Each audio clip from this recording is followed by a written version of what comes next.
Hey everyone, Chelsea here from A Frugal Homestead. Today we are doing a little experiment and we're going to freeze dry some M&Ms. Now I've freeze dried M&Ms before, so I kind of know the outcome of this, but people have that question all the time, well, why don't M&Ms work, or can I freeze dry M&Ms? And so we're going to show you today. So I have 2 packs. This is just like a little fun size pack of peanut M&Ms. And then I have these yummy caramel M&Ms. I don't actually really like these as just M&Ms, but they're really yummy freeze-dried. So these ones are going to work out for us. But we're going to talk about why some work and some don't. So first things first, we're going to get them on our freeze-dryer tray. Okay, so these are the caramel ones. You can see they're a little bit fatter than just regular M&Ms. And then these are peanut M&Ms. So they have a filling, right? So a lot of people are like, well, they're gonna work. Well, these are peanuts, and peanuts shouldn't expand when freeze-dried, but we'll try it out. So we just have a handful of little peanut M&Ms over here, and we can tell the difference slightly. These are more round and these are more oblong. But we're gonna put them both in our freeze dryer and try it out. Now let's head over to the freeze dryer and we'll talk about how to set it up. So the first thing that I'm going to do is get my machine ready. So I'm going to go into customize. And for candy, you're going to put your machine in candy mode, which means that you don't actually need to freeze it. So you can take off any freeze time and your initial freeze can stay at 0 because you're not actually going to freeze it. You're going to change your dry time up to between 130, 145. Sometimes you might even go higher than that. For this, we're going to do 145. And then it's going to go into fast mode here. And then extra dry time, I'm going to go ahead and keep it at the 2 hours. It kind of depends on what you're freeze drying as to whether you need extra dry time or not. But typically 2 to 4 hours extra dry time on candy works well, but we will check it just to make sure. All right, we're gonna save that, and then we're gonna go ahead and start our machine. And it's gonna do the initial cooling of the vacuum chamber, which takes 15 minutes. It has warmed up for the last 15 minutes, and it's ready for candy mode. So I just actually switched on to candy mode, and then I'll load these M&Ms right into my freeze dryer, and it's going to take probably 2 to 4 hours depending on the temperatures in my house. It doesn't take very long. We're going to go ahead and load them up. So let me pull you back here, and we'll get this tray in.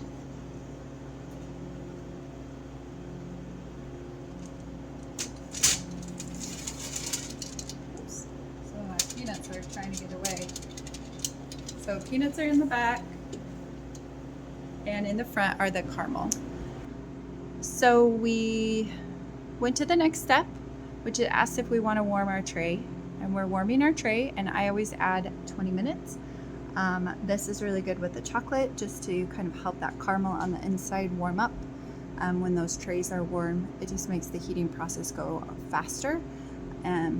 If you were just doing something that wasn't coated, like, I don't know, like a Snickers bar, I guess, I haven't ever tried that, but I would think it would work because it has caramel in it. You might not want to heat your trays because it would maybe melt the chocolate, but for the M&Ms, heating the trays actually works really well. And once the trays are all heated, then those M&Ms will, or the pump will kick on, and then those M&Ms will start freeze drying. Our timer went off for our completed M&Ms here. Let me show you. So here's our caramel M&Ms. And those, well, that's a caramel one. Those are our peanut M&Ms. So let me give you a closer look here. Okay, here's a little bit closer look. Now these were on a lot higher than I probably should have done. I probably should have stuck to probably 125, 130 degrees because they're very poofy, and you don't need them that poofy. But again, this was an experiment. This is a peanut M&M that's just melted. A couple of them have cracked open, but I think that's just from the heat having popped them open, not because they were going to grow. Okay, just the pressure and the heat. So regular M&Ms and peanut M&Ms are not going to do anything. I mean, they might pop open, but they're just going to make a mess. I mean, I've got chocolate all over my fingers here. But the caramel ones, like this one, that have a center that can actually expand.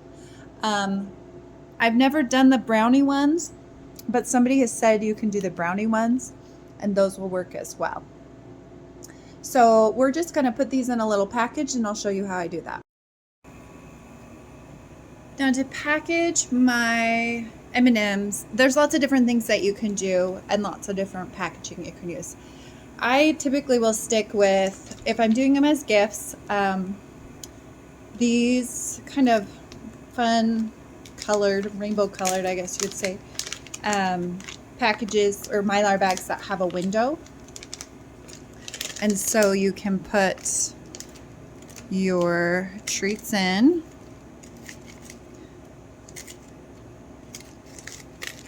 And this one fits, what is that, like 7 or 8.